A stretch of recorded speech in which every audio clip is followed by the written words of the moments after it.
Oi, pessoal.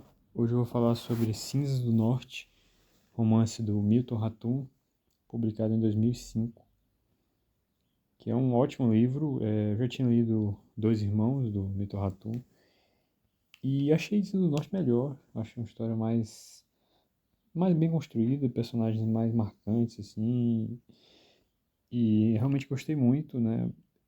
A história vai se passar em Manaus, assim como Dois Irmãos, né? Nos anos 60, 70.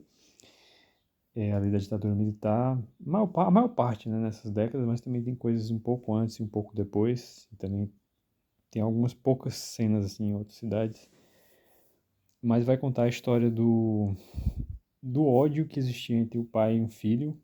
O pai é o Jano, que é um comerciante muito rico, casado com a Alicia, que veio de uma família pobre, que não era apaixonada pelo Jano, mas casou com ele por interesse. E o filho, o Raimundo, né, que é chamado de Mundo, desde pequeno tinha vontade de ser artista, né? Não tinha nenhum interesse assim em continuar ali o trabalho do pai no comércio. O pai já vinha de uma família também de comerciantes, né? O pai dele era português, o pai do Jano. E, e o Jano tinha muito mais simpatia, muito mais amor pelo cachorro que ele adotou, que o cachorro se chama Fogo. E em relação ao filho, ele tinha uma grande decepção, assim, pelo comportamento do mundo, não conseguia compreender e aceitar realmente. E aí vai se construindo esse ódio ao longo dos anos. Até lembra um pouco, assim, a relação que tem nos Buddenbrooks, do Thomas Mann, né, entre o filho do Thomas, né? O Thomas é o, é o empresário de uma firma, né, que continua na tradição da família de comerciantes. E ele tem um filho que é o Rano, que desde pequeno também tem muito mais ali inclinações artísticas, é sensível, e o pai não consegue entender isso. Só que aqui em Cinza do Norte, essa decepção recíproca, né, também, obviamente, tem muita revolta do mundo em relação ao pai, pela forma como o pai trata ele, é muito maior em relação aos Buddenbrooks do Thomas Mann, muito mais dramático, assim. Assim como os Dois Irmãos também, a relação de rivalidade e incompreensão entre os irmãos também é muito maior do que eu já vi em outros livros, né? Como os Buddenbrooks mesmo, né? Que também existe entre o Thomas, que é é o grande empresário de uma firma, né? De um comércio, e o irmão dele, o Christian, que também é mais assim, não tem muita responsabilidade, enfim. Também as correções do Jonathan Franzen também tem muita essa rivalidade entre o Gary, que é mais responsável, e o Chip, que não é tanto. É, mas aqui não, lá em Dois Irmãos realmente é um ódio, assim, muito mais do que uma rivalidade. E aqui em Cinza do Norte também essa rivalidade é muito mais acentuada. E acho que esse ódio é muito mais bem construído e mais explicado, assim, os motivos e vai se revelando assim aos poucos na história do que em Dois Irmãos, que eu acho alguns momentos assim um pouco exagerado demais, assim, quase incompreensível em alguns momentos. Mas a história é narrada pelo Lavo. O Lavo é um vizinho da casa do Jano, e ele é de uma família pobre, ele é órfão, é criado pela tia dele, a Ramira, e ele começa a se aproximar do mundo, vira amigo do mundo quando eles começam a estudar juntos. Ele também passa a ser vizinho dele. E a família do Lavo, né, os pais dele, que já morreram, eram muito amigos da mãe do Mundo, né, Alice. Então ele começa a se aproximar da casa dele, e o tio do Lavo, o Ranulfo, que é um personagem bem importante na história, tem uma personalidade bem marcante, assim. Ele não tem emprego fixo, ele é meio assim, não tem muita responsabilidade. Às vezes ele mora com a irmã, aí ele furta algumas coisas na rua. Ele tá sempre fazendo trabalhos diferentes, ele se recusa a ter um trabalho fixo, assim, repetitivo, monótono. E ele incentiva também o mundo a seguir essa carreira artística. E ele vira muito amigo do mundo e também tem uma relação meio complicada com o sobrinho dele, o Lavo. O Lavo já é bem mais responsável, ele depois vai fazer faculdade de Direito. E Mas ele é só um narrador da história. O grande protagonista do livro é o mundo. Agora eu vou falar assim. Assim, eu queria falar mais algumas coisas. Assim, tem muita essa crítica em relação à ditadura, né? Nesse contexto de depois do golpe militar, a gente consegue ver a, autoritarismo ali do governo, porque o Jano, né, que é o empresário, ele tinha relações bem próximas assim, com os militares para ter, né, favores, para ter facilidades ali no comércio, e aí o mundo era muito revoltado com esses militares, sabia que, que eles eram autoritários, que eles torturavam muitas pessoas, e o próprio Ranulfo também já sofreu muito com isso, que é o tio do Lavo. Eles também são muito autoritários na questão de alterar a cidade, né? De desmatar a Amazônia, muito aquela ideia do progresso sem nenhuma organização, a qualquer custo. E aí mostra algumas construções, é um bairro que eles criaram, Novo Dourado, tiraram pessoas que moravam ali perto do rio, acho que é o Rio Negro, e levam para outro canto, que é totalmente sem infraestrutura, desmataram uma área enorme. E eu já vi algumas entrevistas do Milton Rattori falando muito também sobre isso, sobre essa destruição que ocorreu em Manaus, como Manaus era muito mais bonita assim nos anos 50, até que na ditadura começou a ocorrer essas reformas que pioraram muito a cidade. E é importante falar também que é muito boa a descrição da cidade, assim, você realmente se sente ali imerso naquele ambiente ali dos rios. Tem um personagem também que é um personagem importante, que é um cara mais velho, mas é amigo do mundo porque também é artista. E ele mora numa verdadeira ilha, assim, a casa dele é numa ilha, assim, toda hora os personagens se locomovem com canoas, e é muito interessante, é um espaço muito inconfundível, assim, em relação a outros romances, e às vezes eu até gosto de ler romances muito diferentes uns dos outros, para não embaralhar uma história na outra. Eu não gosto de ler duas histórias que se passam ali no final do século XIX, porque acaba sendo um pouco parecido, assim, o espaço, principalmente se for um espaço urbano, né? Os personagens vão a teatros, né? Vão a ópera e fazem coisas muito parecidas. Aqui não, é totalmente diferente. Então eu acho legal ler esses romances nesses espaços tão únicos, assim, que, né, para quem nunca morou lá, realmente não tem como entender. Aí eu queria falar assim, outra coisa é que o livro tem muito um tom assim de mistério. Eu acho que é interessante isso, que você consegue manter essa. Eu não vou falar em relação ao que é o mistério para não estragar a experiência, mas eu gostei disso, assim, consegue prender bastante a atenção do leitor, e vai se revelando aos poucos. Até essa questão de quem é tio de quem é de onde um conhece o outro, é uma coisa que vai se revelando assim aos poucos. E agora eu vou falar assim, comentar com spoilers, né? Então, para quem não leu ainda, eu recomendo que e se importa com, né, fica incomodado com spoiler, recomendo que não veja o resto do vídeo, mas comente se você já leu algum livro do Milton Ratum, se você ficou interessado nessa história. E é isso, a gente se vê no próximo vídeo. Se gostou, dá um gostei e se inscreve no canal. Então até a próxima.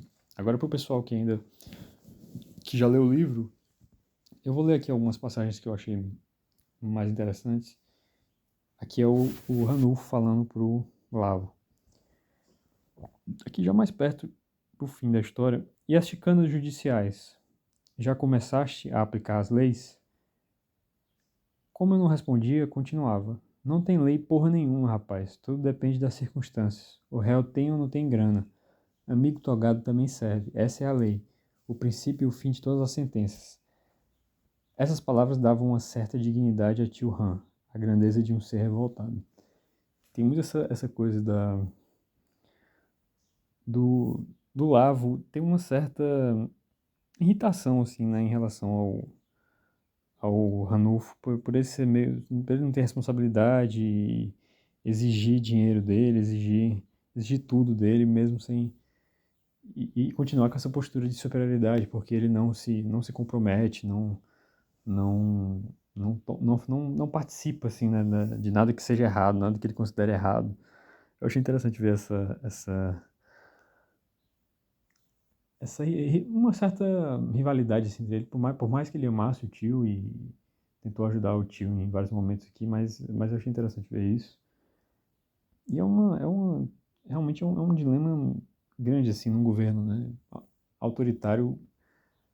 A pessoa decidiu que ela vai, como é que ela vai ganhar a vida, como é que ela vai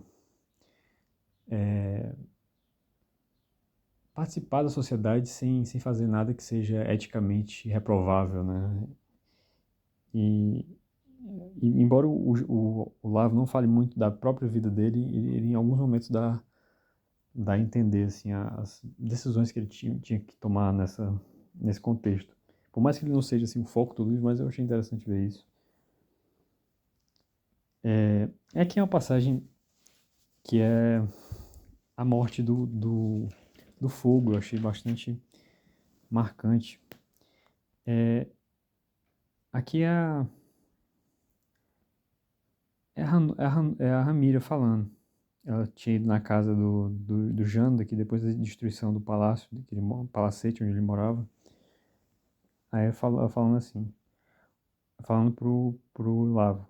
Olhei para a soleira e não acreditei. O bichinho estava ali, com as patas esticadas, querendo entrar. Era só o esqueleto de fogo, a pelanca amarela e seca. Coitado, acho que jogaram ele no mato. E ele voltou. Morreu na soleira, com saudades do dono. Achei muito bonita essa passagem e às vezes eu acho que colocar cachorro numa história, acho muita apelação, assim, porque é muito fácil, assim, da pessoa ficar sensível à cena de morte de cachorro e tristeza do cachorro, mas aqui eu acho que faz bastante sentido na história, porque o, o Jano, ele gostava mais do fogo do que do próprio filho, e muito porque o fogo não tinha como contrariar ele, não tinha como decepcionar. Um cachorro nunca tem como decepcionar uma pessoa. No máximo ele vai dar algum prejuízo, comer uma coisa que não pode, rasgar uma coisa errada, mas ele não tem como decepcionar o dono, ele vai ser sempre leal e sempre bonito, sempre fofinho. E o filho não, o filho pode se voltar contra o pai, né, paga as contas do filho, faz tudo pelo filho, mas o filho pode desprezar o pai, mesmo assim. E o Jano, ele tinha muito. Eles falam que ele tem uma doença, né? Não fica muito claro qual é a doença que ele tem. Talvez ele tivesse alguma doença psicológica mesmo, assim. Porque ele era muito. Assim, queria tudo do jeito dele. Inclusive a relação dele com a Alicia também era complicada por causa disso. Ele queria que tudo fosse do jeito dele. Ele era muito autoritário. Ele chega a oferecer dinheiro pro Lavo porque para ele tentar ajudar o mundo a se aproximar de alguma menina, praticamente humilhando ali o Lavo, que sabia que ele tinha uma condição financeira ruim. Mas um cachorro não, um cachorro não tem como se voltar contra o dono. Então, não tô dizendo que é errado gostar de cachorro, eu mesmo adoro cachorro, eu tenho um cachorro, mas eu acho que essa relação do dono com o cachorro é muito mais fácil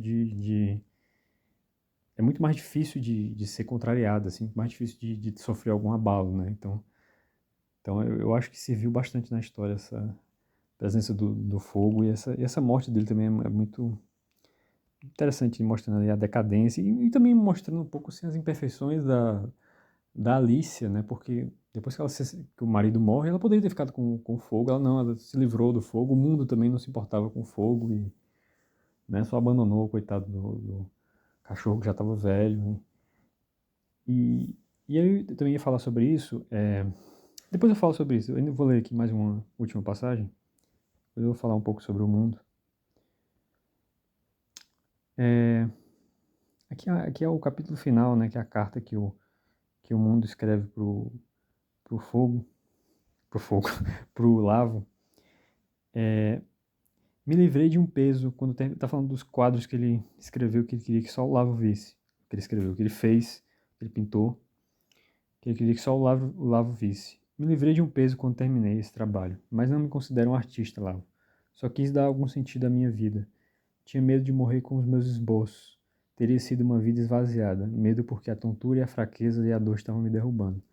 Aqui é muito essa ideia também do artista, né? Como a obra precisa é a coisa mais importante da vida dele, né? Ele precisa desabafar ali as experiências dele por meio da arte. E se ele não fizer isso, a vida dele não teria sentido nenhum. Então, depois que ele termina isso, ele já pode morrer um pouco mais em paz, porque já terminou assim, um grande trabalho que ele queria, né?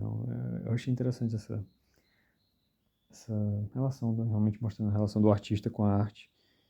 E, assim, eu queria falar um pouco sobre alguns personagens.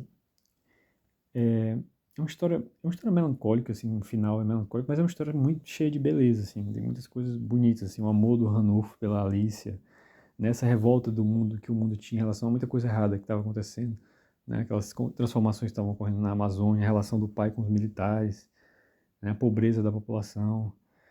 É também muito bonito ver a dignidade da Ramira, né, ajudando o sobrinho dela, a forma como ela lidava com os problemas dela. Então são personagens realmente fortes, carismáticos, mas muito imperfeitos também. Todos têm alguma culpa assim pela tragédia que aconteceu. O mundo era muito egoísta assim, era mimado. Por mais que o pai fosse horrível com ele, mas você vê, por exemplo, ele abandonou o fogo, ele se manda para a Europa e ele poderia no Rio viver com a mãe dele, mas não, ele tinha que ir na rua e ele sabendo que era uma ditadura, que não ia gostar daquilo, ele fica pelado na rua, sabendo que com certeza ele tem uma consequência ruim, e aí ele morre e obviamente trouxe muito sofrimento para a vida da mãe dele, e pouco depois ela morre também. Então assim, ele é muito, eu acho ele egoísta, por mais que a revolta dele seja justificada, mas eu acho que faltou uma certa, se importar um pouco mais com os outros, tentar entender um pouco mais o sentimento dos outros, mas em relação ao pai, não acho que ele tem errado, não. Realmente, no começo eu estava achando exagerado, só que aí começa a revelar, né, o histórico de violência do pai em relação a ele, quando prendia ele no porão, aí realmente não tinha como defender o Jana, realmente é o grande culpado pela tragédia do mundo morrer tão cedo, né, realmente, como eu já comentei, provavelmente ele tinha talvez algum problema psicológico, né, querer tudo do jeito dele, enfim. A Alicia também é muito imperfeita ela entra naquele vício de jogar e aí joga a fortuna dela toda fora. Atrapalha o próprio filho também, que ele também não consegue se manter depois na Europa. Ele queria estudar numa escola de arte lá em Londres, a mãe dele nossa, já não teve mais nenhum dinheiro, vai ter que voltar. E ela preferia uma vida confortável do que viver com o amor da vida dela, que era o Ranulfo. Então ela também tem ela poderia ter sido feliz lá com o Ranulf, com o mundo no Rio de Janeiro, depois que o Jano morreu, mas ela também já não queria mais, né? Já não queria lidar com a incerteza do Ranulf também. O Ranulf é culpado pela essa falta de responsabilidade, não conseguir dar uma estabilidade ali, dar um pouco mais de confiança à Alice. Aquilo poderia também ajudar o mundo né, tendo uma figura praticamente paterna ali perto dele, poderia ter sido bem diferente. Então, ele também tem essa passagem de culpa. O Lavo fica uma certa dúvida, né? Ele fica até em dúvida assim, um pouco no final. Talvez ele pudesse ter ajudado, né? Ido ao Rio, ter tentado socorrer o amigo que precisava dele. Ele mesmo já tinha dito numa carta que ele é advogado, então ele tem dinheiro para ir para Londres, assim, praticamente pedindo socorro. E o Lavo não foi, ele foi depois, já bem depois, lá no Rio, e aí o mundo já tinha morrido. Então, assim, todos são bem perfeitos. Eu achei isso então, é uma história bastante realista, assim, muito marcante. Então, realmente, eu queria que vocês comentassem o que vocês acharam, qual foi os... Se vocês realmente acham que o mundo teve uma certa... Era egoísta, né? Se ele tinha realmente uma certa... Se ele falhou muito, assim, ao longo da história. Né? E sobre os outros personagens também, se algum dá pra salvar aí em todos esses problemas. Mas eu gostei muito. Então é isso, pessoal. Até a próxima resenha. Se gostou do vídeo, dá um like aí, se inscreve no canal. E até a próxima.